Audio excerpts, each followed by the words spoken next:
বন্ধুরা, মসরোজ বা 9 o'clock-এর শোভা যতটাই বলবো তার ব্যাপারে ততটা কিন্তু কম হয়ে যাবে।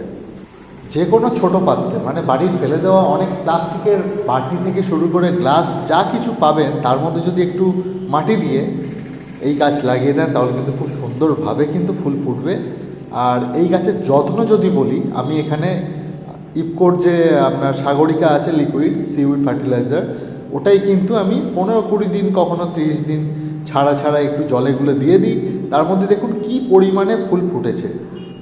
এই গাছে রোগবালাই তেমন না হলেও মাঝে মাঝে কিন্তু মিলিবাগ আক্রমণ করে, তাই মোটামুটি মাসে একবার বা হচ্ছে 20 দিন ছাড়া একবার একটু একটু যদি নিম তেল স্প্রে করে দেন তাহলে কিন্তু গাছ একদম সবুজ সতেজ থাকবে। আমি এখানে হ্যাঙ্গিং পটেই করেছি। আমার এখানে দেখতে পাচ্ছেন মোটামুটি 4 থেকে 5টি কালার আছে।